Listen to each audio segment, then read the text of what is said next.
On vous souhaite la bienvenue à ericlatour.com. Parlons aujourd'hui de mentorat d'affaires. Il y a une cellule qui existe dans la région depuis plusieurs années déjà. Et là, le chef mentor, qui était là depuis 2 ans, va céder sa place dans les prochaines semaines. On fait un peu le bilan, mais c'est un monsieur qui porte beaucoup de chapeaux. Je dis bien beaucoup de chapeaux pour un retraité.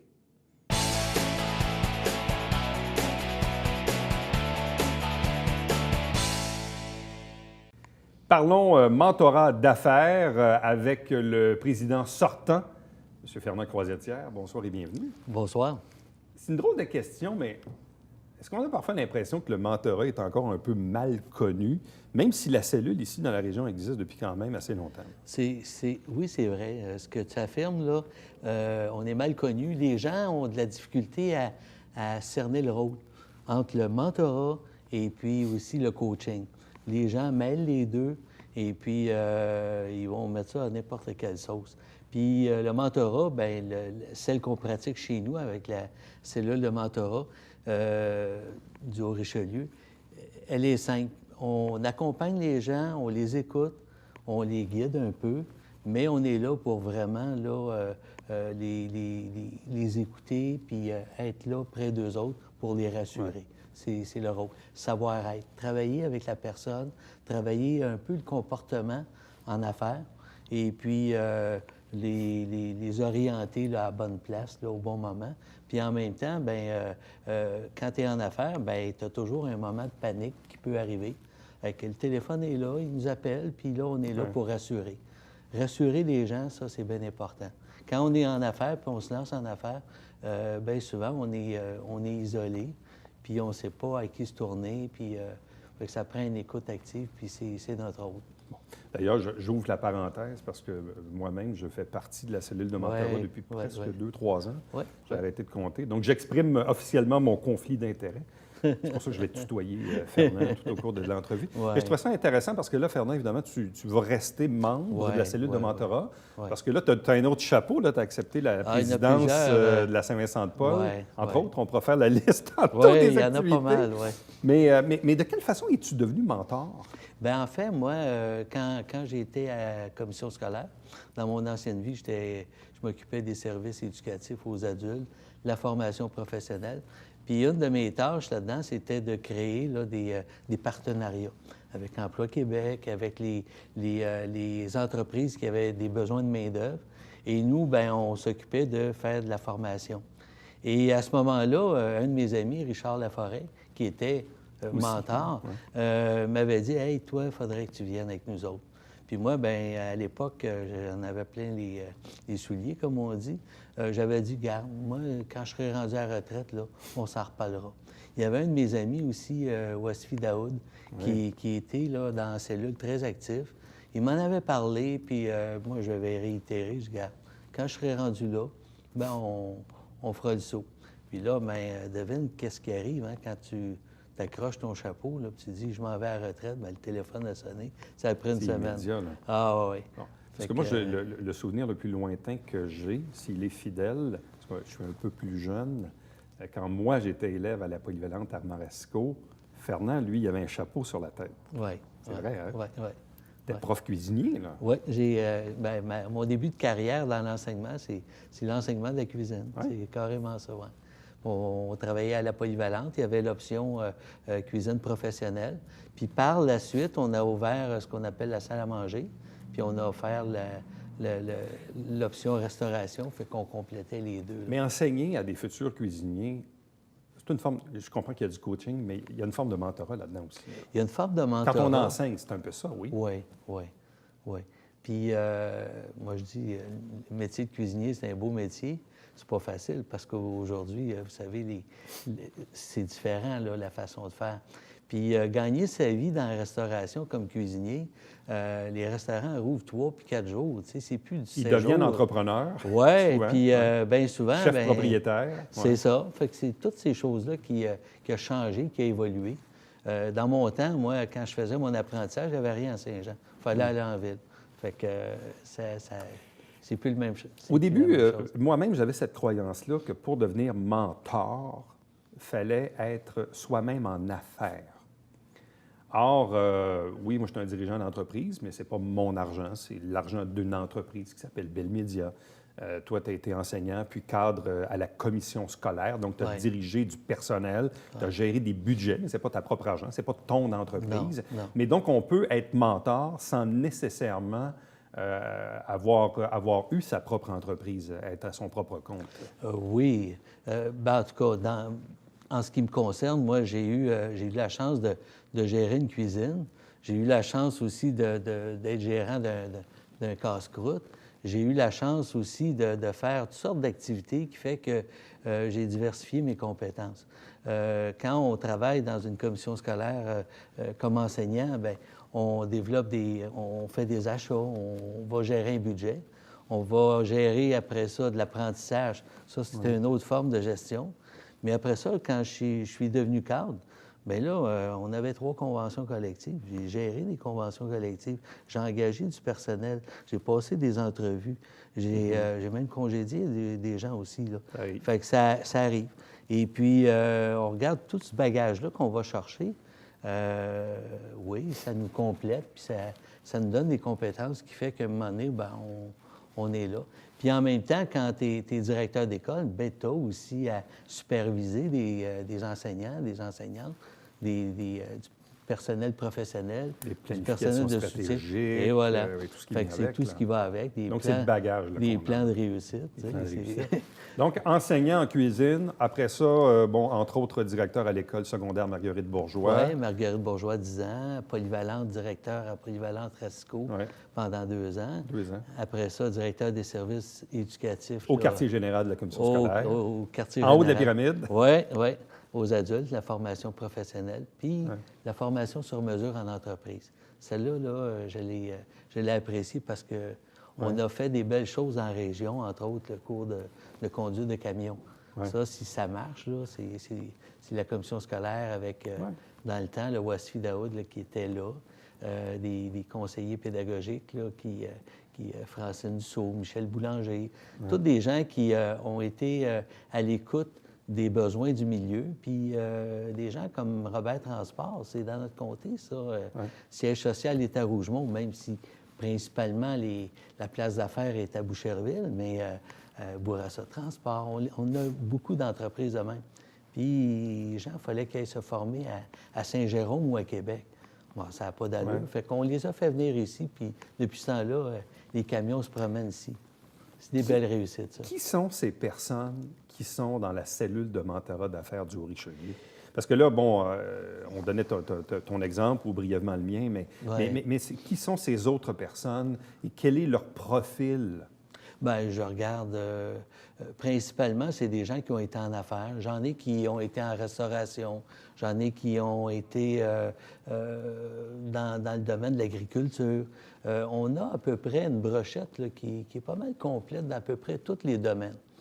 Il va de soi que quand on va passer en entrevue un nouveau mentoré, on va s'arranger pour essayer de faire un bon match, là, comme on pourrait dire, mais on essaie de ne pas les mettre dans la même ligne de formation. Exemple, moi, je suis un ancien prof de cuisine. Je vais m'arranger pour ne pas avoir de mentorés là, dans le domaine de la cuisine. Qui sont dans le domaine de l'alimentation ou dans la restauration, parce qu'à un moment donné, je me connais, là, je ne serai plus mentor, je vais être coach. C'est ça la ligne à ne pas franchir. Oui.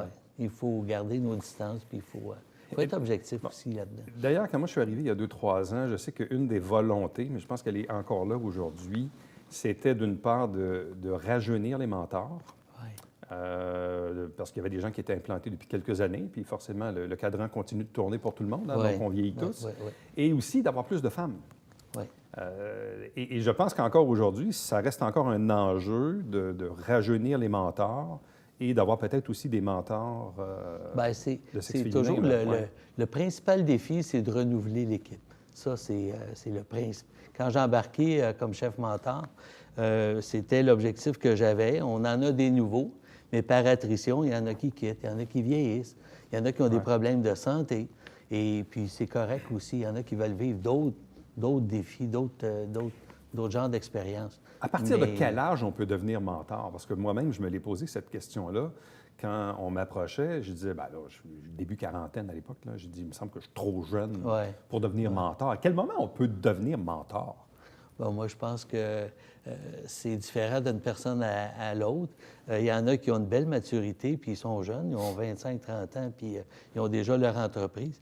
Je connais des gens, moi, qui ont commencé là, à 15 ans à avoir leur commerce, puis à tondre des gazons là, chez les voisins, puis à acheter une tondeuse, puis là, 2 tondeuses, puis engager le voisin pour faire...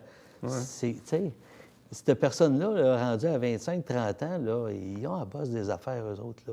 Fait que je pense que si on l'écoute, puis ils sont capables de travailler, puis transmettre ces gènes-là là, d'entrepreneurs, moi, je pense que si tu as la maturité, tu peux le faire. Et les gens que vous acceptez comme mentors passent une espèce, non peut-être pas une enquête de sécurité, mais presque à dire une enquête assez sérieuse, avec aussi une formation obligatoire. Donc, quelqu'un que vous recrutez comme mentor, il doit se soumettre à une entrevue, il doit se soumettre à une certaine vérification et à s'inscrire à une formation. Oui. L'enjeu principal là-dedans, c'est de s'assurer qu'on a des gens de qualité, qui ont une belle expérience. Et d'ailleurs, on les passe en entrevue. On a un comité là, dans notre cellule de mentorat qui les passe en entrevue, qui essaye de voir vraiment là, le type d'expérience. Et l'objectif, c'est de connaître les gens. Parce qu'après ça, il va falloir les jumeler avec faire des diades. Et en connaissant le bagage d'expérience, bien là, ça nous permet de faire un meilleur jumelage par la suite. Une fois qu'on a sélectionné la personne, que ce soit un homme ou une femme, puis on a tellement peu de candidats, on prend les deux. Là. On peut favoriser une femme plus que les hommes, là, mais on prend là, les gens sérieux qui peuvent rendre service. Là, ça demande combien de temps dans une année ou dans une semaine ou dans un mois de venir être mentor? Bien, disons qu'au départ, quand on a accepté le candidat, il y a une formation obligatoire. Ça se fait habituellement. Ça peut se faire en ligne, ça peut se faire aussi dans un endroit là, où il y a un regroupement là, de différentes régions là, pour ça. Et une fois que la personne a fait son mentorat, on va l'accompagner pour un premier jumelage, première, deuxième rencontre. Et une fois que la diade est formée, bien, au début, habituellement, on essaye d'être plus attentif, être plus présent. Ça peut être 2-3 rencontres par mois. Et puis, ça peut durer 1h30, 2 heures par rencontre. Un déjeuner, et par la suite, oui, ça peut être au restaurant. Moi, personnellement, je ne vais pas au restaurant parce que tout le monde me connaît, puis je ne ferai pas de mentorat. Je vais faire du PR. Fait que j'aime mieux être dans un endroit là, plus sérieux. Puis aussi, les gens, des fois, ils sont peut-être plus à l'aise là, de parler quand on est dans un endroit plus restreint, là, plus réservé, là, comme on dit. Bon. Ici, la cellule de mentorat est chapeautée par le Centre d'aide aux entreprises Haute-Montérégie. C'est ça. Mais aussi, la cellule de mentorat fait partie intégrante du réseau M au Québec. Oui, réseau M, qui est un réseau provincial, qui est subventionné aussi par des grandes banques. Et une fois par année, eux, ils vont faire un colloque annuel où il y a de la formation à l'intérieur du colloque-là. Et ils ont des employés permanents qui vont nous supporter des cellules à faire le travail. Entre autres, là, il y a tout un site web où on peut aller chercher de l'information, on peut aller s'inscrire en ligne si on veut être un mentor, si on veut être un mentoré. Et ces sites web-là nous permettent aussi là, de connaître beaucoup d'informations sur les rôles de chacun. Et puis, en même temps, bien, ça nous permet de voir aussi où c'est que je peux aller m'inscrire pour être un mentoré. Il y a différentes régions, puis en même temps, c'est bien important. On ne demande pas aux gens de faire 300 km pour une rencontre de mentorat. Il y a toujours une cellule quelque part là, qui peut les accommoder. Souvent, nous, on va avoir des gens qui s'inscrivent chez nous, puis on va les contacter, puis on va leur dire, écoute, il y a un endroit plus proche chez toi, là. Ouais. Es-tu plus à l'aise, là? Puis des fois, il y en a qui connaissent l'équipe là-bas, puis il y a mieux faire affaire ailleurs. Fait que on respecte ça. Ce qui est important, c'est que ça clique entre deux individus. Le lien de confiance, c'est là que ça se développe au début des rencontres de mentorat. Ce lien de confiance-là, il est bien important parce que c'est ce qui permet là, d'avoir une belle relation entre les deux et ça nous permet de progresser. Et si ça ne fonctionne pas, bien, moi, je dis, faut le dire. Puis il y a d'autres mentors qui peuvent prendre la relève et puis qui peuvent faire le travail. Là, une chose qui m'avait frappé, notamment, je pense, c'est l'an dernier, on avait fait une corrélation entre les finalistes ou encore les gagnants du gala de l'excellence de la Chambre de commerce et de par le fait que quand on regardait la liste, c'était effectivement tous des entrepreneurs qui étaient ou qui avaient été mentorés par la cellule de mentorat d'affaires du Richelieu. Donc, ça en dit long quand même. Ça en dit long, puis en même temps, on travaille beaucoup sur le réseautage. On a des organismes à Saint-Jean, comme la Chambre de commerce. Bien, on incite nos gens à aller aux formations, aux conférences, mais en même temps, de participer, à être actif, parce que c'est là que la game se joue. On va se trouver des amis, on va se trouver des partenaires. Le milieu d'affaires est là. Il y a des gens d'expérience, puis ces contacts-là, c'est bien important. Un gala comme le gala de l'excellence avec la Chambre de commerce, c'est un beau tremplin pour se lancer. C'est une publicité qui est là. Si on regarde, là, on a un poste de radio ici à Saint-Jean là, qui a participé, là, puis qui... la publicité est là. Puis ça permet aux gens là, de connaître davantage là, ces entreprises-là. Puis nous, on favorise ça, on essaie d'aider les gens. Mais là, visiblement, le fait d'avoir un mentor comme entrepreneur vient nous aider. Bon, à preuve, oui, ces gens-là ont gagné des prix à la Chambre de commerce. Visiblement, c'est une preuve assez tangible. Parce que même parfois, quand on est mentor nous-mêmes, des fois, on se pose la question de savoir est-ce que je suis vraiment utile, est-ce que j'ai posé les bonnes questions, est-ce que j'ai fait une différence dans la vie de la personne qui est devant moi aujourd'hui. Mais parfois, c'est un détail, une question, un mot, une phrase qui va faire toute la différence du monde chez le mentoré, qui reçoit, dans le fond, non pas des conseils, mais souvent plus des questions qui sont amenées par le mentor. Oui. Bien, l'idée, c'est de nourrir la personne. Puis moi, je dis, en questionnant, moi, je donne aussi des devoirs. Hein. J'amène de la lecture, puis je dis, hey, tu devrais lire ça, là. C'est un petit article, là, mais ça va te faire réfléchir sur des points. La réunion, la rencontre d'après, bien, on échange un peu là-dessus. On est là pour leur ouvrir là, les horizons dans le domaine où ils sont. Et puis, on est là aussi parce qu'on connaît notre réseau, on connaît notre milieu. Moi, Saint-Jean, Iberville, là, je connais ça. Je connais bien du monde, fait que ça nous permet de dire, bien, regarde, là, tu as de la difficulté là, va donc chercher des ressources. Il y en a là, il y en a là, il y en a là, il y en a là. Et après ça, ça appartient à personne de faire sa démarche. Mais comme tu dis, dans la région, on est chanceux. Les gens participent à ces concours-là. On a quand même un concours au niveau de la province là, pour des stages en France.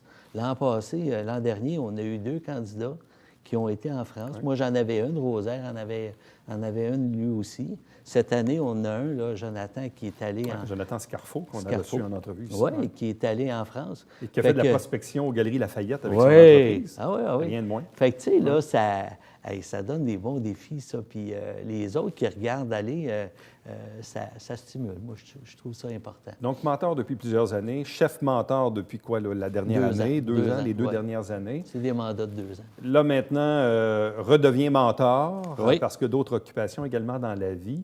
Là, actuellement, il y a quoi? Une quinzaine, 15-20 mentors, 15-20-25 mentorés? Bien, actuellement, on est 17. Là. 17? Oui. Et puis, on a 29 mentorés. OK. Donc, 17 mentors et 29 mentorés. Ça, c'est en date d'aujourd'hui. Oui. Mais on est toujours en recrutement de mentors et de mentorés. Les deux, oui. Puis c'est le défi. On essaie d'être partout, on essaie d'aller là. Bien, tantôt, moi, j'écoutais une personne qui disait qu'elle avait suivi un cours lancement d'entreprise. Bien, on va mettre notre nez là, on leur informe là, qu'une fois qu'ils auront parti leur entreprise, bien, on est là pour leur donner un coup de main. Il y a eu des événements cette année, Startup 54, là. On a participé à ça. Il y a toutes sortes de petites choses comme ça qui fait qu'on y va, puis on se fait connaître. Puis en même temps, bien, on leur donne des cues, on leur donne des idées, puis ça les nourrit là, à lancer leur entreprise. Bon, Fernand Crozatière, il est retraité depuis combien de temps? Ça fait 9 ans. 9 ans? Oui. Bon. On disait tantôt beaucoup d'implications parce que là, tu as accepté tout récemment la présidence de la Société Saint-Vincent-de-Paul de Saint-Jean, qui était présidée par Mme Lise Boyer depuis plusieurs années déjà. Donc, elle passe le flambeau. Mais c'est un organisme dans lequel tu t'impliquais déjà. Oui, ça fait 3 ans que je suis à Saint-Vincent-de-Paul. Et c'est un gros bateau. Bien, c'est un énorme bateau. Hein? Oui, c'est un paquebot. C'est un paquebot parce que c'est des dizaines, voire des centaines de bénévoles. À part une seule ressource, évidemment, qui est rémunérée, tout le reste, c'est de l'apport de deux maintenant. On en a deux, oui. Mais c'est un apport bénévole incroyable. Ben, en fait, on a deux gros navires. On a la friperie, auquel on ramasse des vêtements, on fait le triage, on vend. Et la deuxième partie, c'est le comptoir alimentaire. Tout récemment, il y a 3 semaines, on a une activité le mardi, aujourd'hui, entre autres. On a la soupe populaire. Fait que le midi, bien, les gens viennent chercher une soupe, un sandwich, une barre-tendre, un jus. Ils vont manger dans le parc juste à côté. Mais être président de la Saint-Vincent-de-Paul, ça demande combien d'heures par semaine, ça? Moi, je dirais que c'est 7 jours sur 7 parce qu'il y a toujours quelqu'un qui nous appelle, dit « Hey, Fernand, j'aurais de la viande à donner, tu peux-tu venir en chercher? » là? Puis c'est le samedi, tu sais. « Hey, Fernand, là, il me reste du maïs, là, je ne l'ai pas vendu, puis moi, demain, il faut que j'en ramasse du frais. » OK, vous êtes où? On est à l'Acadie. T'en as combien de douzaines? J'en ai 40 douzaines. On prend le camion, on trouve quelqu'un qui va aller le chercher. C'est comme ça. Les bacs, il faut les vider. Si on les vide pas, on se fait voler. Fait que c'est pas reposant, mais c'est gratifiant parce qu'on a une belle équipe de bénévoles. Les bénévoles, moi, là c'est des gens extraordinaires. Puis nos clients, bien, ils nous le rendent bien, ils nous disent des merci. Puis des fois, là, on voit des choses, on vit des belles choses, puis ça vient nous chercher, au cœur. Fait que c'est ça que je vais chercher dans cette nouvelle expérience. Et c'est quoi tu disais aussi que tu es impliqué dans d'autres trucs? Bien, je suis membre au conseil d'administration du CISSS, le Montérégie-Centre. Je suis à la Corporation du Fort-Saint-Jean. Je suis à la relance, là, au conseil d'établissement. Puis je suis dans 3 autres conseils d'administration. On est rendu à 7-8, là? Oui, oui. J'ai le musée du Collège militaire aussi, là. Je suis sur le CA. Et puis, je suis au Centre d'aide aux entreprises, au conseil d'administration, puis au Centre technologique. Hey, je suis grand-père 4 fois, puis il y en a un autre qui s'en vient, là. Ça, c'est mes fins de semaine. Finalement, madame ne vous voit pas souvent, c'est ça? Ah oui, on se voit le soir. Oui, pareil. Oui. Bien, une chance, parce qu'elle aussi, elle en fait du bénévolat. Elle est à Saint-Vincent-de-Paul, puis... bien sûr, elle s'occupe de son père qui vieillit puis qui a besoin de soins. Mais parfois, est-ce qu'il y a des, je sais pas, de la famille ou des amis qui disent « Hey, Fernand, t'en fais beaucoup, tu sais, t'es en retraite, tu pourrais te reposer? » Les gens, ou c'est pas une option, ça, pour toi? Non, c'est pas une option. J'ai la chance d'avoir la santé puis d'avoir des bons amis aussi qui, de temps en temps, bien, c'est sûr, on a besoin d'un coup de main. On peut appeler, mais les gens trouvent ça drôle. Moi, mon beau-frère, là, qui est un de mes proches, là, ben, j'ai pas de frère, il me dit « Fernand, t'as de la baffe pour faire ça, toi. » Puis il trouve ça, on a du fun, on trouve ça le fun. Puis quand on fait du bénévolat, c'est bien important. Il faut avoir du fun. Puis il faut être capable aussi là, de dire « Oups, je vais prendre du temps pour moi. La semaine prochaine, je m'en vais à la pêche. Là. Une semaine, là, je m'en vais taquiner le doré puis le brochet. Puis je suis capable d'arrêter, puis je peux me fier aux gens là, qui m'entourent pour faire la job. Fait que c'est ça l'équipe, puis c'est ça aussi l'esprit de l'équipe. Fait que c'est important de choisir ces choses-là quand on s'engage là, dans le bénévolat. Mais au sortir de ton poste cadre à la commission scolaire, est-ce que tu pensais un jour faire autant de bénévolat? J'étais déjà engagé quand j'étais à la commission scolaire. J'étais à peu près dans tous les comités qu'il n'y avait pas à Québec, là, dans les programmes et tout ça. Arrêter d'un coup sec, là, je l'ai fait. Je l'ai fait pendant à peu près 6 mois. Puis là, bien, c'est parce que tu épaissis aussi, hein, tu fais rien. Là. Fait qu'à un moment donné, là, non, je me suis dit, c'est pas moi, ça. Les 2 pieds sur le pouf et la chaise berçante. Non, c'était pas moi, ça. C'était pas dans les cartons. Non. Fait qu'il fallait trouver des belles choses à faire. Puis comme je te dis, regarde, là, j'ai du plaisir à le faire. Fait que ça, c'est important. Ouais. Bien, longue vie, Fernand. Merci beaucoup. Merci, ça me fait plaisir. Pour ce mandat qui se termine, mais d'autres qui s'ouvrent en même temps. Ouais. Puis on le rappelle encore une fois, donc si vous sentez que vous avez peut-être la fibre pour devenir mentor, ou si encore vous démarrez en entreprise ou quoi que ce soit et vous sentez que vous avez besoin d'avoir également à votre tour un mentor dans votre vie, bien, contactez le Centre d'aide aux entreprises ou via, bien sûr, le site Internet. Merci beaucoup, Fernand. Ça me fait plaisir. Merci à toi. Reste avec nous. Au retour, on vous présente le Vallière quotidien.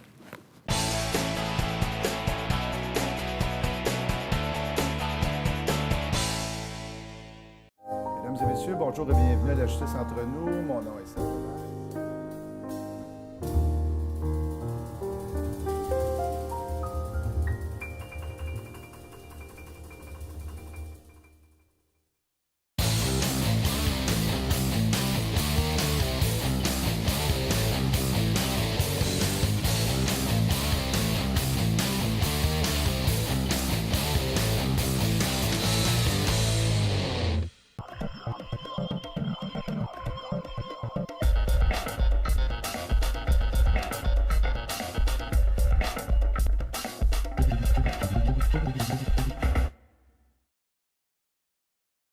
Mesdames et messieurs, bon matin et bienvenue à votre télébingo sur les ondes de télévision du Haut-Richelieu. Vous aimeriez jouer au bingo dans le confort de votre foyer? C'est possible. Tous les dimanches matins, 9h30, à la télévision du Haut-Richelieu, maintenant en haute définition au 609. C'est 4 000 $ en prix à chaque semaine. Pour vous procurer les livrets du télébingo, c'est facile. Consultez la liste de nos 30 dépositaires au www.tvhr9.com.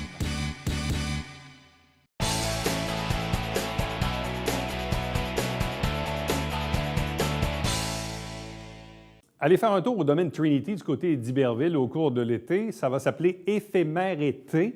Donc, c'est une ambiance particulière qu'il va y avoir de ce côté-là. Donc, allez faire un tour si ça vaut la peine. Chaque semaine, des extraits des travaux du Conseil de ville via l'émission Saint-Jean-sur-Richelieu. Chaque dimanche matin, 9h30 en direct, c'est le Télébingo avec 4 000 $ en prix et 30 dépositaires pour acheter vos livrets. Pour avoir la liste, tvhr9.com. À demain.